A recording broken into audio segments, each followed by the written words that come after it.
अस्सलाम वालेकुम नाज़रीन, आपको एक बड़ी ख़बर बताते हैं कि जो चीफ़ ऑफ आर्मी स्टाफ हैं आसिम मुनीर साहब, उनके ख़िलाफ़ जनरल रिटायर्ड फैज़ हमीद ने एक साजिश तैयार कर ली है। वो साजिश क्या है वो आप जानेंगे इस व्लॉग के अंदर। और जनरल रिटायर्ड फैज़ हमीद के कोर्ट मार्शल के हवाले से आपको बताएंगे कि जो इनका कोर्ट मार्शल हो रहा है वो इसलिए हो रहा है कि इन्होंने बाहर लोगों को बहुत ज़्यादा लूटा।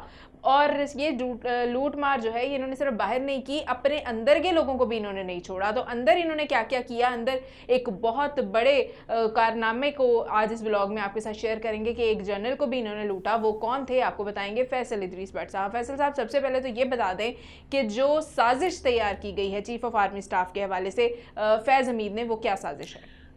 जनरल फैज़ हमीद ने अभी वो साजिश जो तैयार की थी जिसमें उन्होंने आसिम मुनीर जब चीफ़ ऑफ आर्मी स्टाफ के उम्मीदवार थे, हॉट कैंडिडेट थे, तो आसिम मुनीर ने नादरा से जनरल फैज़ हमीद ने जनरल आसिम की फैमिली का रिकॉर्ड नादरा से निकलवाया और निकलवा के हमसाया ममालिक के मतलब सरबराहान को भिजवा दिया, जिसमें मैं आपको खुल के बता देता हूँ कि सऊदी अरब को वो रिकॉर्ड भिजवा दिया और बताया कि ये आसिम मुनीर जो हैं उनका ताल्लुक़ जो है वो अहले तशी ख़ानदान से है और उनकी फैमिली का और उनका ईरान में आना जाना बहुत है।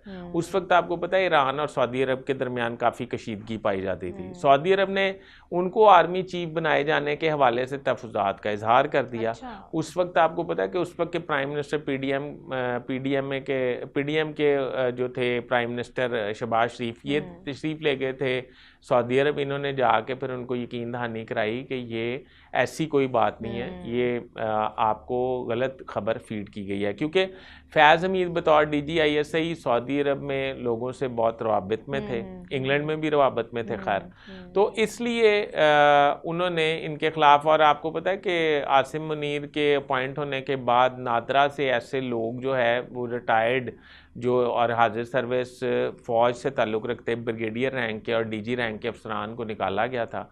वो इसी डाटा लीक करने के हवाले से ही निकाला गया था कि किसी के कोई भी खुफिया डॉक्यूमेंट या किसी का कोई भी पर्सनल जो अफेयर है वो पब्लिक नहीं किया जा सकता। इस नेग्लिजेंसी पे उन्हें निकाला गया था। अच्छा। ये फैज़ हमीद ने साजिश इसलिए तैयार की थी कि अगर आसिम मुनीर का नाम किसी तरीके से ड्रॉप हो जाए तो वो एक उतनी देर में वो मियां नवाज शरीफ साहब को मना लें और वो बतौर आर्मी चीफ अपना मनसब संभालें, नाकाम रहे। अब बताइएगा कि मजीद क्या लूट मार सामने आई है? फैज़ हमीद साहब ने अंदर के लोगों को किस तरह लूटा? फैज़ हमीद ने ये किया कि जब उस्मान बुज़दार की हुकूमत थी, चीफ सेक्रेटरी थे आज़म सलमान को एक दिन तलब किया और कहा कि जनरल हमीद गुल जो साबिक DGISI थे, उनकी बेटी ने एक ट्रांसपोर्ट का अड्डा बनाया हुआ था रावलपिंडी में।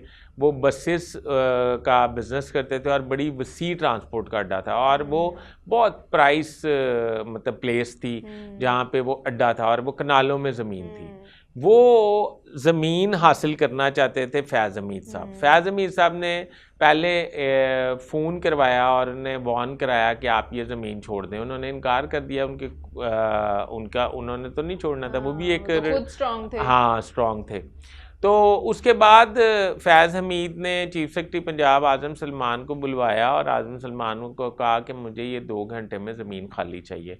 आज़म सलमान साहब ने जो आजकल पंजाब में सूबाई मोहतसिब के तौर पर खिदमात अंजाम दे रहे हैं और बड़े अपराइट अफसर समझे जाते हैं, आज़म सलमान साहब ने जनाब जाके तो वो पिंडी का जो DC से कह के DC पिंडी और कमिश्नर पिंडी की ड्यूटी लगाई और पुलिस को भी अप्रोच किया और कहा कि ये 2 घंटे में कब्ज़ा खाली चाहिए। पुलिस की भारी नफरी और इंतज़ामिया की भारी नफरी वहाँ पे गई और वहाँ से उनकी बसेस, उनकी चीज़ें, उनके मुलाजमीन उठा के गिरफ़्तार कर लिए और वो उठा के बसेस और सारी चीज़ें ले गए।